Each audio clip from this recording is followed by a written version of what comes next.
back to our channel and it's me again, friends. Ayan. So, ako lang mag-isa today and ang dami kong pimple. Nakakainis. Ayan. So, for today, ayan nga, pupunta ako ng Quezon City Circle kasi magtitingin tayo ng mga halaman na pwede mabili doon. Kasi, feeling ko kulang pa yung mga halaman ko. Gusto ko talaga mga herbs. So, maghahanap tayo ng mga herbs na halaman doon. And, usually, mura naman. Medyo pricey yata. Ewan ko. Tingnan na lang natin. Ayan, so let's go. After nun, susunduin natin si Gray. Ayan, so laters, magdadrive muna ako and sana hindi traffic. Cheers. Ayan, di ko alam kung makakaabot ako doon. Kasi kailangan kong i-pick up si Gray ng mga 6. And it's 4:42 na. Nandito pa ako sa Timog. Paka-traffic. Kahit mag-shortcut ka na, paka-traffic talaga.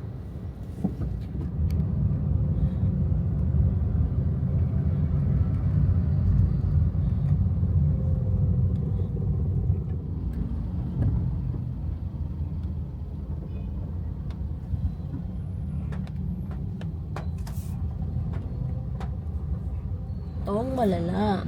Umuulan pa. Parang ayaw niya akong papuntahin at mamili ng halaman. Almost there.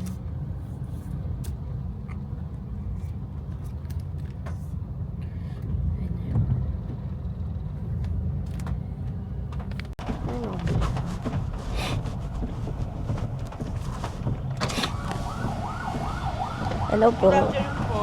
Wait lang po. Ate, saan na po yung bilihan ng mga halaman? Yan po, pagkaliwa niyo po, nasa Kaliwa. kanan na siya. Okay. Sige, thank you po. Perfect. So, nakapasok na tayo. Buti na lang bukas pa. And, ang payment ay 20 pesos. Let's go.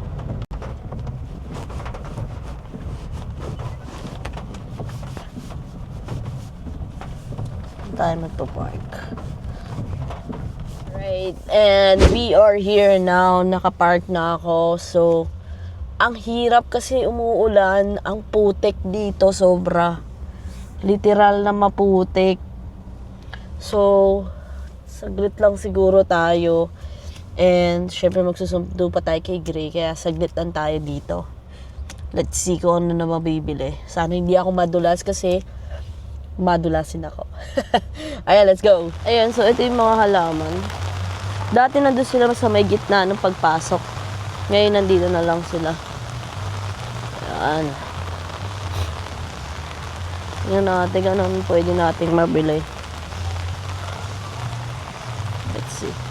Mag-ikot-ikot tayo. Ang pangit mamasyal ngayon kasi nag-uulan-ulan.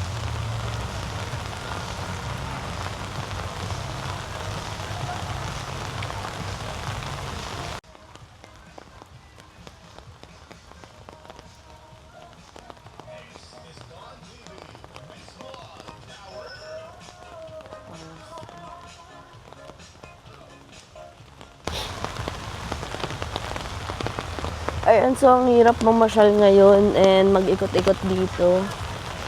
Kasi nag-uulan-ulan, so ang putik. Tapos hindi ka makaikat ng maayos.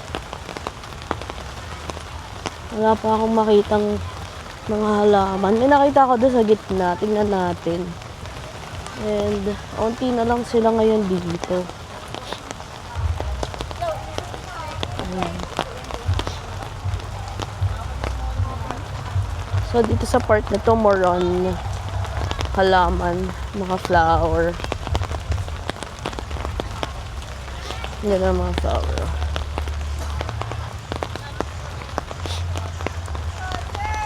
Ito. Sili. Ito yung sili. Magkano kaya yung sili? Magkano kaya yung sili?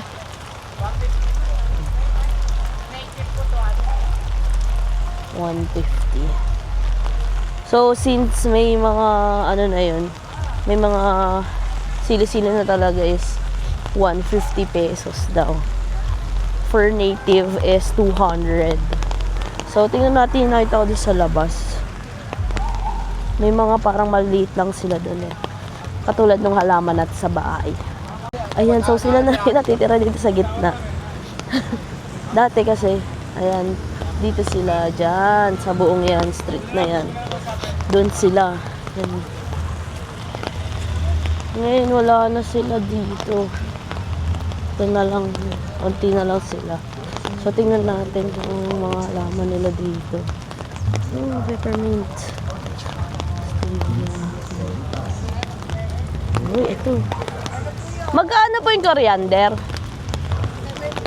75. Ay, yung sili po? 200. Yan, meron pa dito. Ayan, so. Let's see. Ito, malalaki yung ano nyo. Coriander nyo. Jumbo na to. Dapat yung maliliit yun. Laki yun. Ito. Korean chili, 150 daw.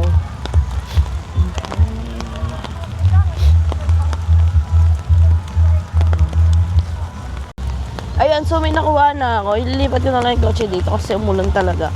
So, mahihirapan ako magbuhat and all. So, yun na lang. Yung kinuha ko is coriander and sanlupa. Para hindi ako ingid doon sa kapitbahay namin.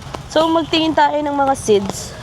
Wala rin kasi akong maisip kung ano gusto kong herbs dahil wala masyado. Ayan. So, let's go. Gusto ko sana bumili ng sili kasi medyo mahal.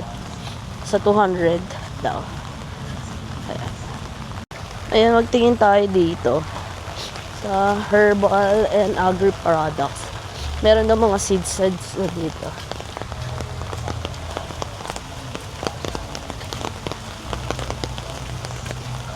Let's see what we can see here. Hindi lang yung mga nagtitinda dito.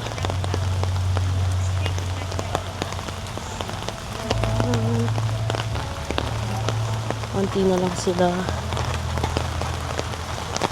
Mostly product na talaga siya na parang ready to ano na. Yung mga parang milk.